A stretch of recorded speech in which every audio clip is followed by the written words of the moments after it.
Welcome to the Fantasy Football Prophet Podcast, hosted by Craig Phillips and Jeff Torrey. Visit us at fantasyfootballprophet.com. And now your hosts, Craig and Jeff. Welcome everyone to the Fantasy Football Prophet Podcast. I'm Craig Phillips, joined as always by Jeff Torrey, and today our episode is players we haven't talked about. So we've tried to come up with 5 players each that, I don't know, for some reason or another, just haven't really made the podcast too often. And I guess with only one episode a week up until the last, a couple weeks ago, we went to 2. It's not hard to talk about everybody. And there's some guys that for some reason have dominated our, podcast, which obviously we talked about the last show. So these are 5 guys who we haven't really talked about. And we'll just jump right in the episode today, Jeff. We'll start with your 5th player. In really no particular order in this one. So we'll just start with your 5th player.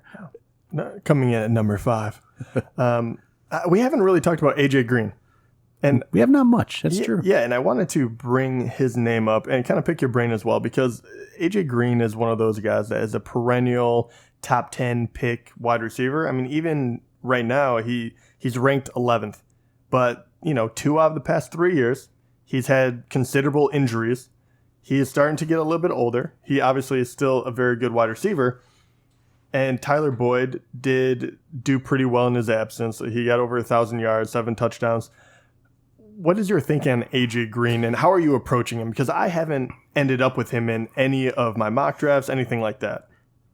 Okay, he's interesting. So I try to figure out what we should do with guys like this. How long should we chase past production?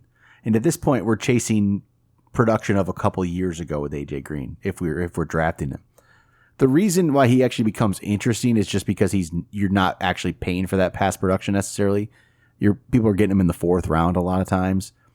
Then I kind of like him in a way if you get him as a wide receiver too, and you're not really paying much. You're not getting AJ Green like you would have a couple of years ago in like a 2nd round. If you can get him in like the 4th, it's interesting to me.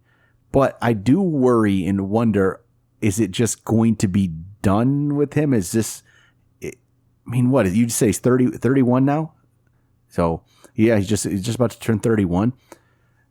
What's to say he can come back to that past level? Injuries do take a toll over time. And so let's see here, 2017, he did play a full season. And we seem to I'm wondering, are we still just holding out hope of 2016 where he had the 10 games he had before he got injured were really good. In those 10 games, he had 66 catches for 964 yards. He had a really, really good start to that year. But in 2017, he played a full season, and he only had 75 catches for 1,078 yards, 8 touchdowns. That's just okay. When was the last time he really hasn't had that big dominant season? 2015 was good, but it was 2012, 2013. He had those great seasons in his 2nd and 3rd year. And honestly, he's never quite lived back up to that level. 2015 was close.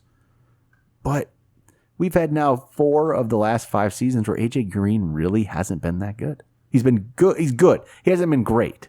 And I think it's just a name at this point. Honestly. Yeah, I have a difficult time because I don't feel good about banking on the fact that he is going to be healthy. The 2 out of 3 years, and I believe they're both, lower leg injuries, which obviously does not help the situation.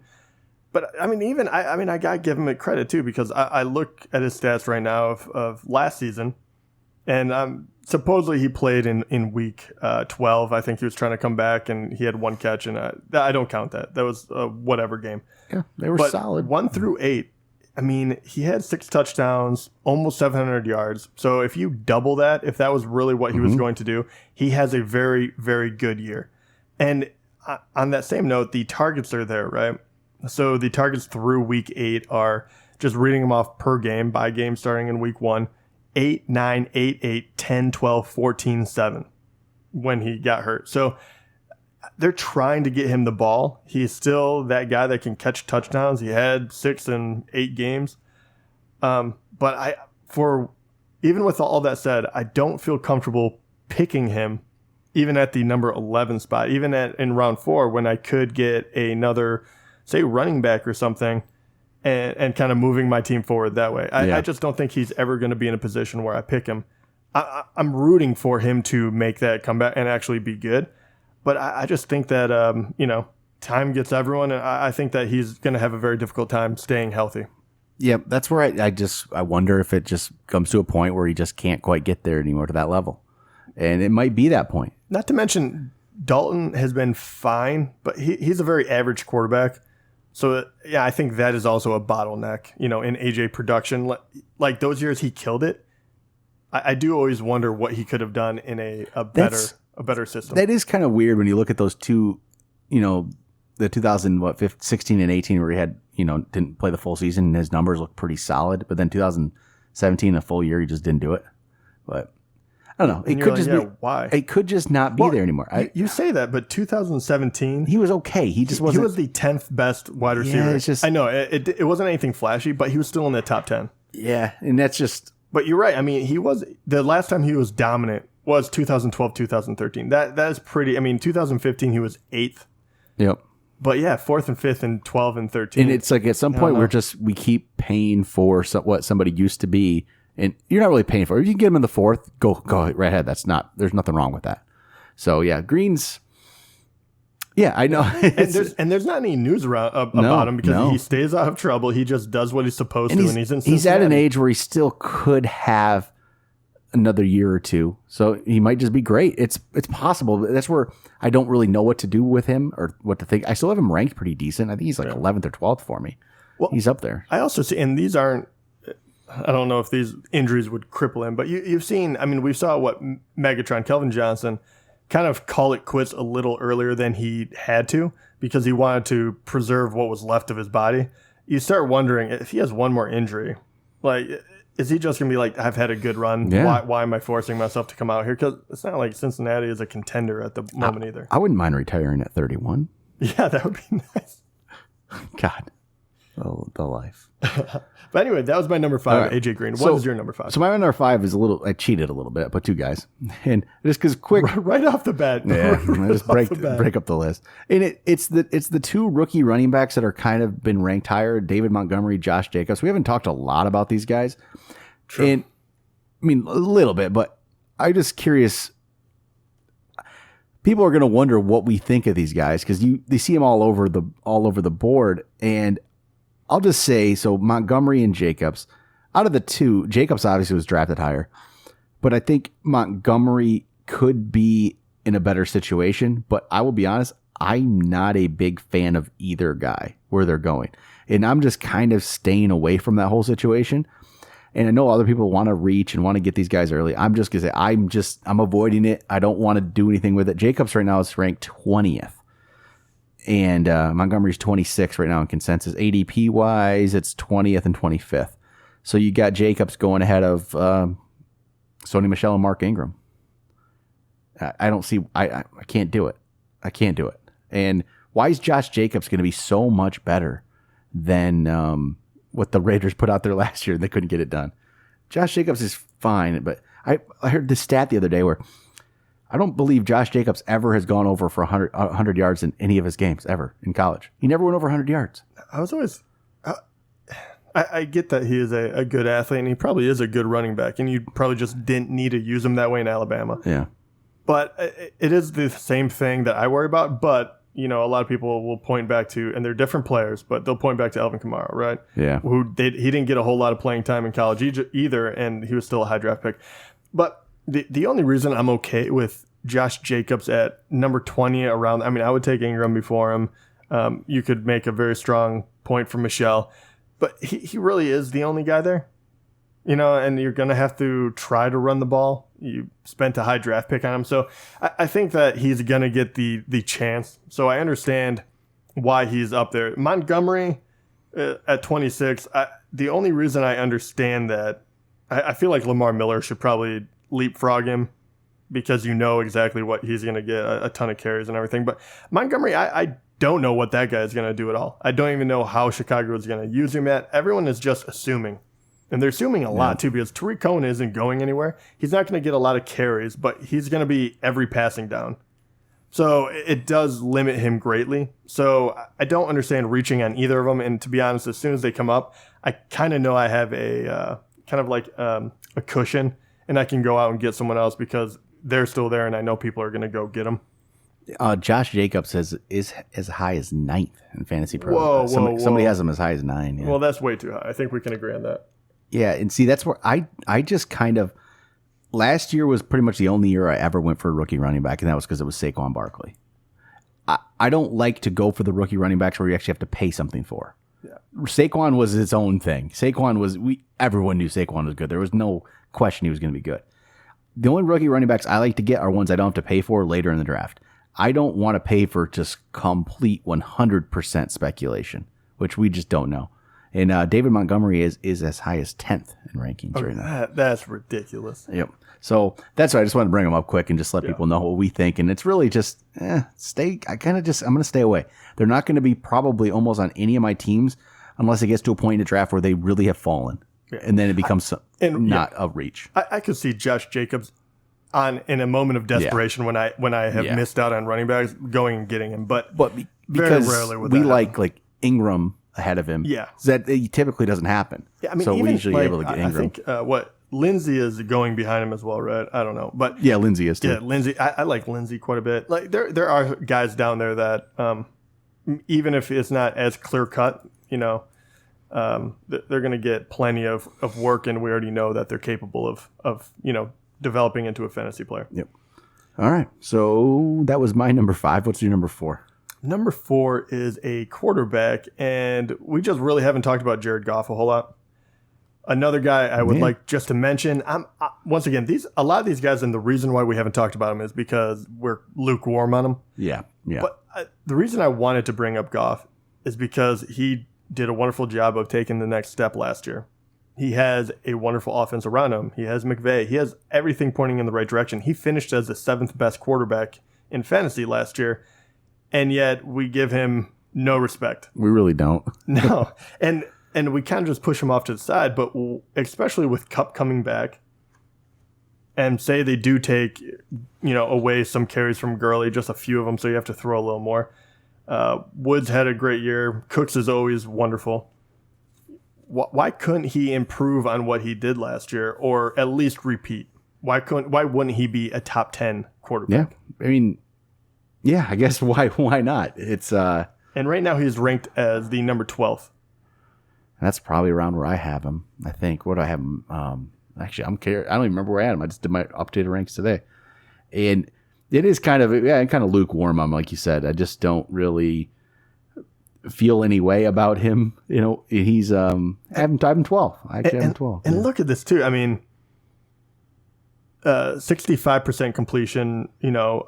Pretty respectable.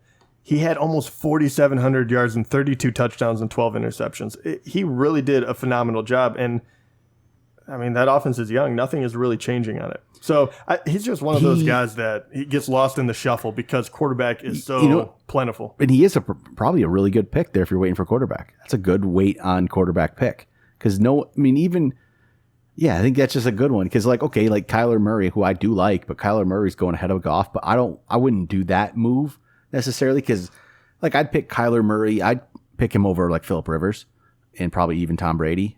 I'm not going to pick him over Goff because Goff still has some room to grow, I believe. And he can get up there. So, Goff's a solid one there. Last one, too. You don't realize how well he's doing until you look at all the numbers. But 2017, the year before, his sophomore year, if you will, second year in the league, he finished 12th. I mean, that was with 15 games. So he went from obviously only playing 7 games, 37th ranked or whatever. QB struggled his rookie year a little bit. Then 12th, then 7th. Trending in the right direction. Wonderful weapons. Think about him in your drafts a little bit if you want to get someone late. So my number 4 is going to be a quarterback as well. And it's Lamar Jackson. I feel like we got to talk about this guy somewhat. I think we do overlook him too. And we have kind of just, he's not very good passer. Don't really think about him. But the passing numbers aren't good. But the running numbers are really good. And that makes it so he's not going to have many really bad weeks because of it. I mean, he took over. He was a starter for 7 games last year only. So 7 games he was a starter. He ran for 695 yards. And he didn't have many yards, maybe 100 of those or so before he became a starter. Either way, he was on pace for over 1,000. If he's a full year starter, he's going to run for 1,000 yards. That's kind of insane. And if he does that alone, I mean, that's a good floor right there. And if he keeps the rushing and he improves his passing even at all, becomes an average passer, just maybe slightly even below average, but he keeps those running numbers, he's going to be a very good fantasy quarterback. And he's not going to have the down weeks. He's not going to do what Kirk Cousins did to me, Jeff. He's going to at least get the rushing numbers. And you had a couple, I mean, didn't Goff do that to you? Yeah. He hurt me bad. I don't think Lamar Jackson's going to quite do that. Don't get me right. He'll have some games, without a doubt, that he might. And but the rushing, when you're not able to pass, I worry more about him getting hurt. But I think that is a great player to bring up because his rushing is a phenomenal, weapon. Well, those 7 games he started, there was only one game that you can look at and be like, oh yeah, his rushing the rushing failed me. So 1 out of 7. So he had 119. So what? Almost 12 points just running the ball. 71, 75, 67, 95, 90. And then the one that he didn't get anything very much was 39. So he had 6 of those games where the minimum he's getting you is 6.7 on rushing yards. That's the minimum. He's almost getting the worst case was like 7 points.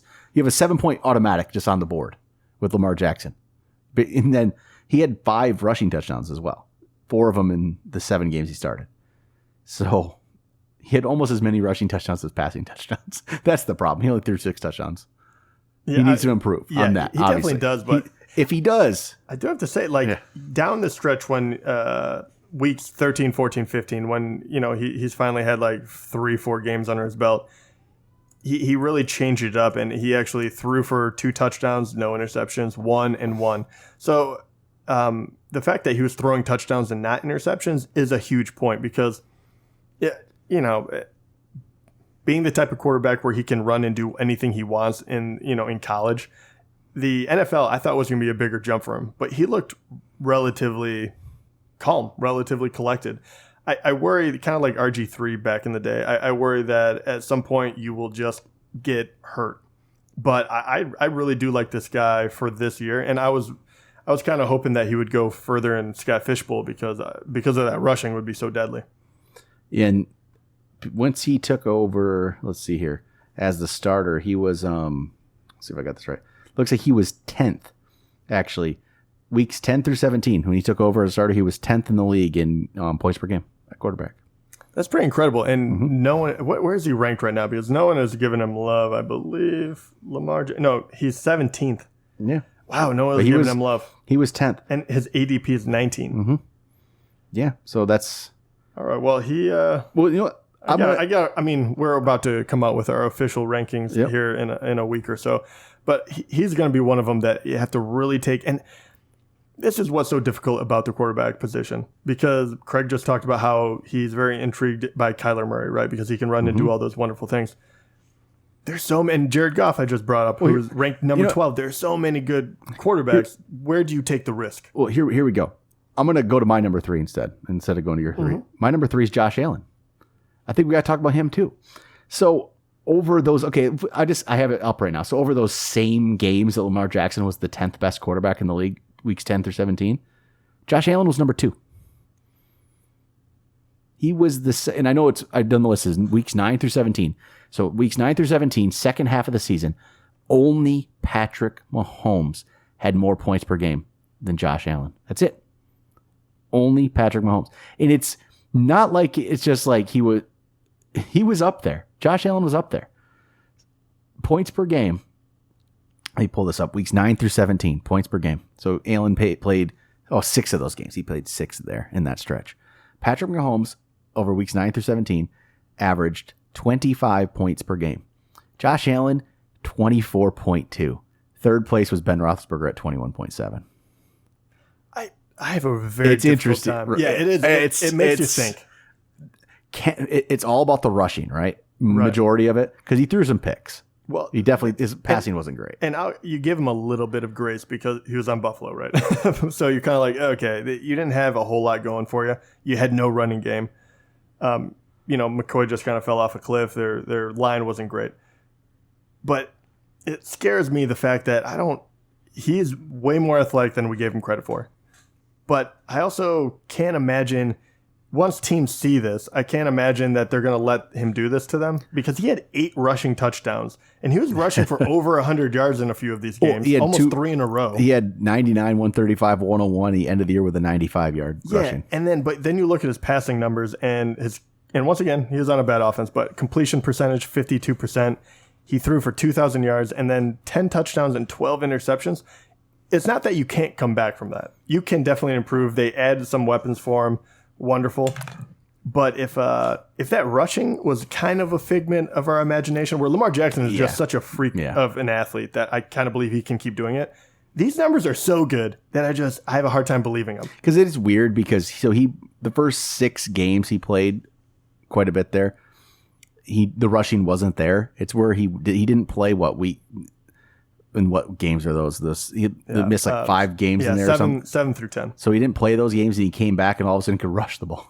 It was weird. Yeah, he didn't do that at all at the beginning. Maybe he had more confidence, so I'm just going to get out and run. Yeah, I think as soon as he started doing it, I think everyone was just pressuring him because they realized you weren't going to run the ball, so they just kept blitzing, and then he would just find holes and run. But now that they know that, I can't imagine teams giving him that option. I mean, he'll get away and he'll do this, but I have a real hard time believing in him. But like your point, he was number 2 in that stretch, and he's ranked at the 20th QB? Yeah, he's like 20th. And this is why this year my mindset on backup quarterback has changed, because there is the Kyler Murray, there's Lamar Jackson, there's Josh Allen.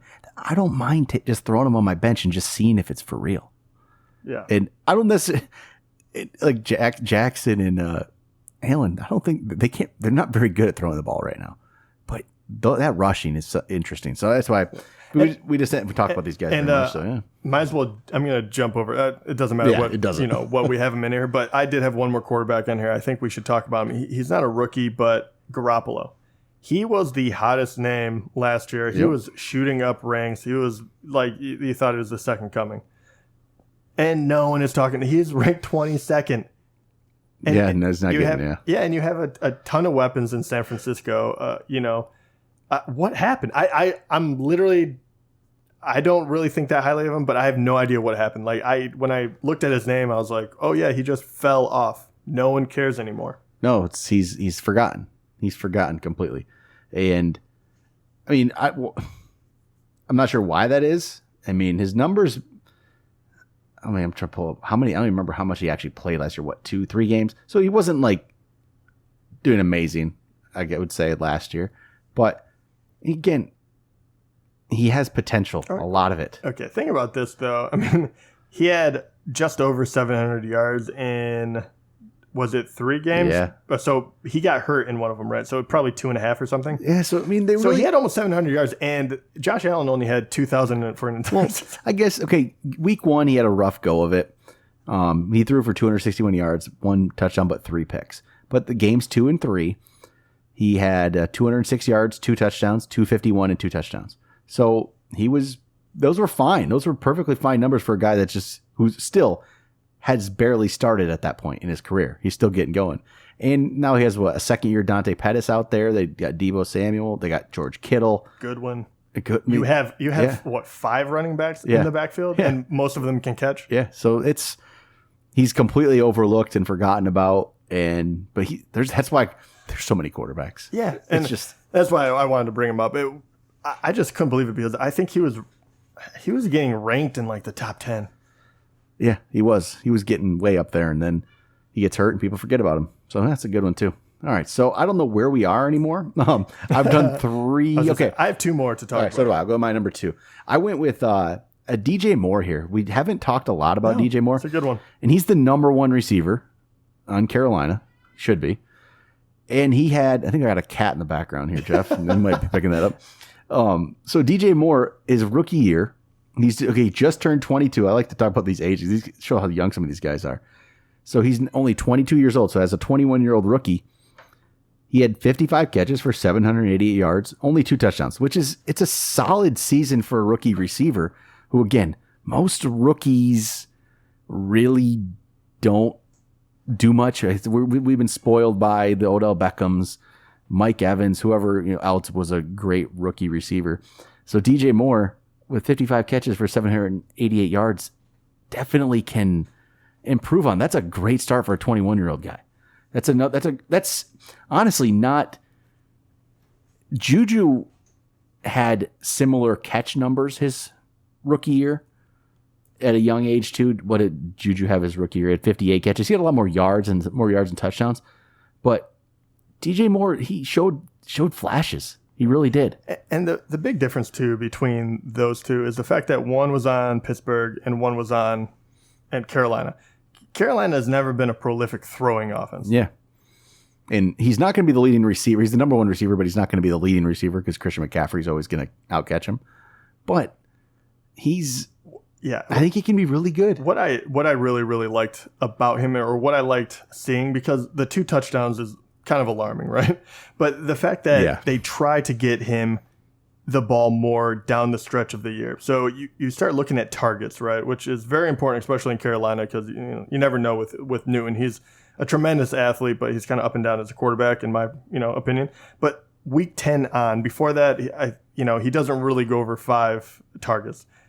Week 10, 8, 9, 8, 8, and then 3, 7, 8. So finally, when you're starting to see them creep up to double-digit targets, that's when I'm start thinking, okay, even if he isn't that touchdown guy, I think he'll start breaking more. So you would expect him to have 6 to 8 touchdowns or something just because of how athletic he is. But if you start getting the ball in his hands more, him more comfortable with it, the team more comfortable with it, I really do think that he could develop into a player that I would like to roll into. Because let's do that. Because it's a great segue, because I think the similarities are very, very close. This is kind of what they said DJ Moore could be, and Stefon Diggs. Yeah. And Craig absolutely loved this guy last year. I haven't talked about him much this year. And it was him and Thielen were kind of neck and neck. You're like, who would you take? They both ended up doing really well. But because of how Minnesota ended, we kind of haven't talked about either of them. But I would like to kind of focus on Diggs, just because I think he's such an interesting player. But I mean, Diggs, he had 102 catches. So I hyped him up after a 60. It's weird because I hyped him up. He had 64 for 849. And then I hyped him up for a big year, and he had 102 catches. He increased by 38 catches, and his yardage got over 1,000. So it seems like, I should be celebrating that. But the yards per catch went down so much that the yardage, like if he had continued that 13 yards per catch number from 2017 to 2018 and got the 102 catches, man, he would have been way up there. 102 catches for 1,300 yards. You would have been, that would have looked just impressive. That's the difference too, is the big plays, because he had 9 touchdowns still. But is that a Kirk Cousins thing? Is that the difference? Like, and obviously going into it, you really have to have 2 quarterbacks, just giving a little background on the Scott Fish Bowl. So I was looking at who do I want to get late, because I don't want to blah, blah, blah. But so I looked into Cousins, and I ended up picking him. And I know that Craig absolutely hates him because of what he did. Yeah, what he did to him last year. But he had a good year, right? 30 touchdowns, 10 interceptions. He went for, I think 4,700 yards almost. But the biggest difference after reading about it is they just didn't have huge plays. They didn't have these dynamic plays that they were doing. So I think it's more play calling, because they were scoring. They were doing a lot of good stuff. I mean, Thielen was getting the ball a ton. Stefon Diggs was getting the ball a ton. Both of them had over 100 receptions, I believe. Yep. You're going to have Delvin Cook back. So if they do put a priority on getting those big plays like developed and into the playbook, just to take a huge shot here and there, I think that will turn around. And I think, Diggs is that close. I think your prediction was really spot on, because he's a very good athlete. He stayed healthy. And, his numbers were good. They're very, very solid, especially if you were in a PPR. Over 100 catches you cannot argue with. So 1,000 yards and 9 touchdowns, I'll take that anyway. And the fact that I think he really could improve on it. And he only had 4 less targets on the year than Thielen, and he played 1 less game. So him and Thielen are just, I have them ranked like 11th and 12th or 12th and 13th right now. And they get the same amount of targets though too. Yeah. So they should be right there. Usually it's because people don't know what to do with but them. But it's those true. guys Like really are. It's legitimate. Yeah. And Diggs had 149 targets last year. That is unbelievable. And there's nothing that is done different, nothing to change the target numbers for him and Thielen this year. Nothing should change that. Nothing. They really shouldn't. No. They're going to throw the ball. They're still going to, I mean, Cook is going to get his runs, but they're going to still throw the ball to those 2 guys. I mean, Laquan Treadwell's not stepping up. So yeah, probably not. He might not even make the team. So it's going to be those 2, and Diggs gets that. The targets stay the same. The catches should stay the same. Then it's really all about targets. It's about targets. If he still gets 150 targets again, his catches will be about 100. But if he gets better, yards per catch, he can be up 1,300 yards, and that just changes everything. If he's 100 catches for 1,300 yards, because then all of a sudden his Adam Thielen had like the 12.2 yards per catch, and people think of Thielen differently for some reason. I don't know. But he could be up there better than Thielen. I think he's going to be better than Thielen. He's still my favorite. Thielen was more dominant, and I liked Thielen more last year, but he was more dominant in the first half, and I think Diggs was just consistent. He just stayed true and kind of, just quietly. I don't know how you can have a 100-catch quiet year, but he did. He really did. It was when I actually just pulled that up just now, I kind of forgot how much he actually increased from the year before. And so you heard it first from me, but I just want to point out that I guarantee that you will hear his name more out of Craig now that we brought him up. For sure. He had a giant man crush. I still have him ranked high. I really do. It's just he's up there. I actually really don't have him much different than last year. He might be like a spot below. That's it. And so he's very similar. So all right, I think this is my final. Yeah, this must be my final guy here. So it's a running back, Marlon Mack. We haven't talked about Marlon Mack very much. But if you pull up I really started to look into this. He played 12 games. He had 908 yards and 9 touchdowns in only 12 games. So that's pretty decent numbers right there. I mean, put that out over 16, and that's some really good stuff right there. Why don't we talk about him? What is holding? Because obviously we don't talk about him because we're kind of, obviously, like you said earlier, we're lukewarm on him. We don't really love him. I don't hate him. I don't dislike him. I just don't, I guess, know what to think about him. And I think we're lower on him than this. Okay, this is perfect. This is absolutely perfect. He's ranked 13th right now in consensus. Okay, which seems he's up there, but he's going 18th in ADP. Why is that? Why are we all? It's not just us. Then it's everybody. Where you rank him in a place where people think maybe he should be ranked, but no one drafts him. You don't end up drafting him. He's ranked ahead of Damian Williams. He's ranked ahead of Leonard Fournette. He's ranked ahead of Aaron Jones. He's ranked ahead of Derrick Henry, and he's ranked ahead of Devontae Freeman, and they all get drafted ahead of him. Maybe, but he's in other than, I mean, look at some of the guys that are going ahead of him. So Derrick Henry, Leonard Fournette, those 2 are going ahead of him. He is in a much, much better offense than those 2 guys. Can't say that about Damian Williams. Damian Williams isn't the best. But the Colts have a very good offense. And Marlon Mack should be the guy there. Completely be the guy. There's nothing to stop him from that. Why? What's the hesitation? Because he hasn't done a full year, I guess. I think that's really it. I mean, his numbers speak for themselves, but you have Nyheim Hines, where you think will take away kind of third down passing maybe, but when he was there, when he was healthy, they used him to the full extent. So I don't know what the hesitation is, but even myself, if I'm being completely honest, I not all of those players, but I put Nick Chubb ahead of him, which he is ranked that way anyway. Damian Williams. But, Damian Williams is an interesting one. So I can argue that one, and Aaron Jones is an interesting one. But the other ones you talked about, I don't see why people would put those above him because, I mean, do they think, I don't know, is it a injury concern maybe? Or is it just the fact that he's not a name and he did it relatively quietly? Yeah, because he hasn't played a full season and done that in a full season, I guess. You do think of the Colts and you think passing offense, which rightfully so you should, but when you look at his numbers, obviously they ran the ball a healthy amount as well. And that offensive line was substantially better in 2018 than it was the year prior. So that obviously only goes a long way to ensuring that their run game is going to be better, as well as pass protecting for luck, which is what most people think of. The more I'm looking at this, I'm thinking maybe we really should be looking at him a little bit more. So he didn't play week 1. He played week 2, didn't really do anything. So then he came back in week 6. So really you should look at week 6 on to figure out, how did he actually play? So week 6 on. Let's pull this up. Let me pull these numbers up. How did he actually rank week 6 on? Let's see here. Marlon Mack. Yeah. So he did. We'll just receiving. I'm correct in thinking that Hines is going to be the guy. He did not. He only had 17 receptions all year, 26 targets, and that's fine. You don't have to be that type of guy.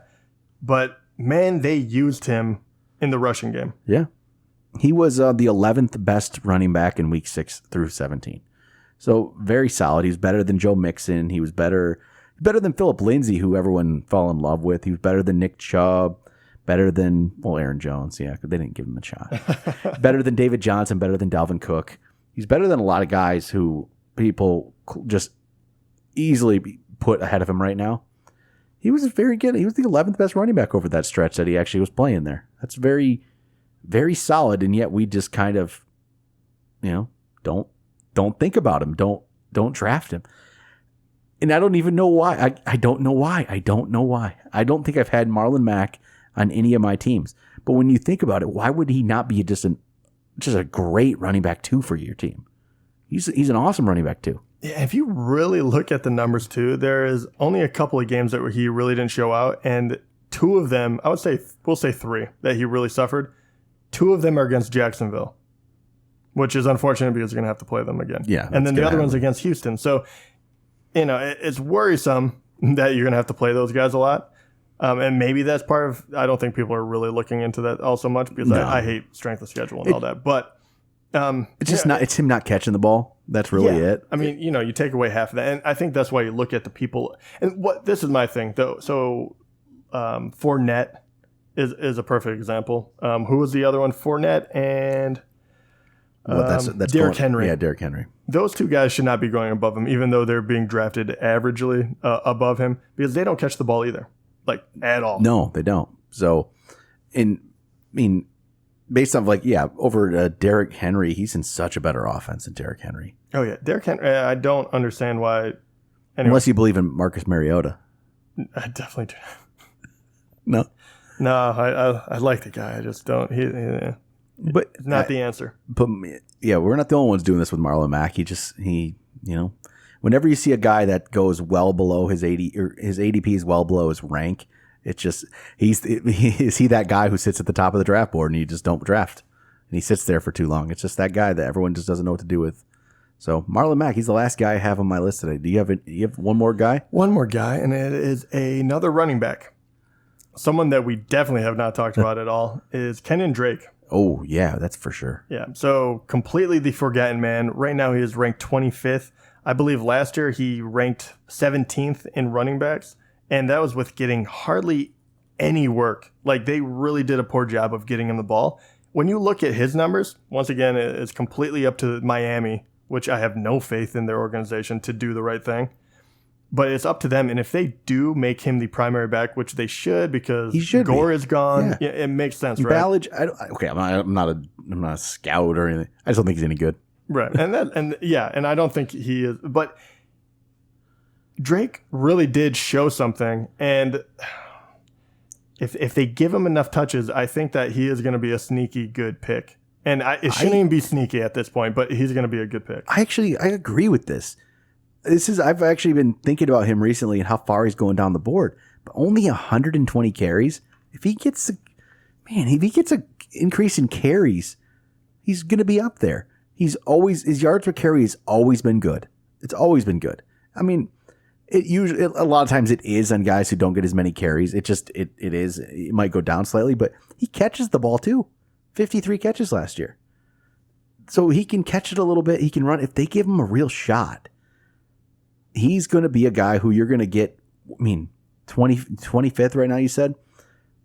that's your third running back maybe. You're going to be in good shape there with Kenny Drake. I'm liking this one a little bit. I think he's an interesting player to pick. And shoot, there's some people that really like it. He's as high as 8th. I mean, I think that somebody has him 8th on Fantasy Pros. That's a little extravagant, but that's a little crazy. But when you and once again, this is without him getting enough work, in my opinion. But if you put them together, which would only be all together, what is that? 173 touches, period, between rushing and receiving, and the guy went over about 1,000 yards and 9 touchdowns. That is unbelievable production. Unbelievable. Yeah. And I mean, you should have a better team than what you did last year. You should. I don't know if that's actually going to come to fruition, but you should. So he's another guy that after I really dug into it, I think that I'm going to start trying to get him in later drafts because I think he's such a value pick. I'm being a little reactionary here, but I'm moving him up my ranks as I speak. Not very high, but I had him way too low. Actually, no, I already did. I actually forgot that. I did a little bit earlier. He was I moved him up to, there we go. He's going to go ahead of Josh Jacobs. He's actually going to go ahead of Philip Lindsay. Philip Lindsay's one we're about to talk. We haven't talked about him either. Bring him up, man. We'll just have one more here. We'll talk about Philip Lindsay. And this is an interesting one because he was a very good player. He just undrafted, came out of nowhere. He was very good last year. I don't think, though, it can quite continue. I think he's just not made to be an every down back, as some people might want him to be. And he's going to be a productive player when he plays, but I don't think he's going to be a every down back. And I think it's going to be more of a complete split between him and Royce Freeman. And because of that, I think you got to downgrade Philip Lindsay and put him down the list a little bit. He's going to be productive when he plays, but I've had a lot of people that don't like my Philip Lindsay rank. Because he was a really good player. 190 in his 192 attempts, he got over 1,000 yards, 5.4 yards per carry, 9 touchdowns. He's very good, but that's about the extent of it. He's never going to get 200 carries. I don't think. I don't think he's a guy who can do that. He's only 5'8", 190. That's what he's listed at. What is he really then? He's listed at 5'8", 190. I don't think he can sustain. He's going to be a good player. He's going to be a good player. He's going to have very good weeks, but I don't think he should be jumping up I don't think he should be a top 20 guy. I don't think he's a top 20 guy. So I don't know. I don't know how you feel about him, but I don't even know if I don't love Royce Freeman. No, I do think it's going to be some kind of split between the two. And I was higher. I thought that Royce Freeman would have done a little bit better. But I mean, Lindsay just outperformed in every aspect. I think Royce Freeman averaged like 4 yards a carry. Philip Lindsay was averaging 5.4. Like, he was unbelievably good, like unbelievably dynamic. 9 touchdowns. I mean, you go down what he was able to do, and he is definitely going to be the third down back where he's going to catch a lot more. Royce Freeman is not going to fill that role. So I think Philip Lindsay is relatively safe. So I have a hard time, but because of his frame and because of the fact that he's undrafted and, it's not like they invested a ton into him, that he could go away. And we've seen this before. It wouldn't be the first time that a guy has shown a flash and then gone away. So I do understand why you would kind of diminish him a little bit, but I'm not ready to quite yet just because of how well he played. And Denver is in desperate need for playmakers. He happens to be one. I think Cortland Sutton's the other one. Other than that, you really don't have any on the offense. Mm-hmm. So that's the other reason. They're not stocked full of talent. One other quick running back here before we end it. What is it? So this is a big if, but if Latavius Murray is in the Mark Ingram role, we have him ranked too low. That's very true. That's very, very true. We don't know exactly how the Saints feel yet. We talked about this on the Players We Love episode. And will they just hand it over to Kamara completely? I don't know. I don't know that yet. None of us know. It's a complete guessing game. It's something to watch out for and watch in the preseason and then watch. I mean, this is one that we might have to wait till week 1 before we really know. But if that's the case, Latavius Murray, we're, I think, severely underrating him. If he steps into the Mark Ingram role, he might not be quite as good as Mark Ingram, but he's not far away. He's honestly not that far off. So just that's one to watch. I actually wanted to look as well. Last year is not a good kind of testing ground for what kind of work that Mark Ingram gets in that offense, because obviously he was suspended. But the 2 years prior to that, he got over 200 carries each one, 205 and then 230. And then he also caught, which I don't think Latavius Murray is going to catch a whole lot, obviously. But, they threw it to him a ton. He had 46 catches and 58 catches. I think that does speak on how underrated Ingram was. But if that really is it, he is very capable of, what is the, my gosh, actually Ingram, his numbers were crazy. So I don't know if that's a Saints thing or what, but I don't think that he would be that far off. And like last year, he had 140 rushes. Latavius Murray, I'm talking about 140 rushes for almost 600 yards and 6 touchdowns, on Minnesota. So, well, I really wonder if the Saints are a team that wants to actually run. I don't think they want to run Kamara into the ground. No, I agree with you. I think Murray's going to get a good workload, and we got to watch him. It's something that we could just be severely underrating him and just forgetting. We haven't talked. Well, I don't think we've talked about him at all. No, we haven't. I actually think you're spot on this one. I really do. Even if I don't think he is as good as Ingram, that's not really the point. The offense is great, though. I have a lot of players that are not the best players that are up there because of where they're at. True, like David Montgomery. I'll say for the Bears, like the only reason we're talking about David Montgomery is because of the situation. It's not the player. And there's a million players. There's 50 running backs you could put in a certain situation, and it would be like, okay, that's a couple years ago with how good the Cowboys' offensive line was. Zeke was amazing. Zeke's just an awesome player, but you could have probably put 75 running backs from the NFL at that spot. They would have been really good. It's all about situation. So, all right, I think that will do it for players we haven't talked about. We'll be back next week with 2 more episodes. I don't even know what they're going to be, but I got a list somewhere. But we'll talk to you guys next week.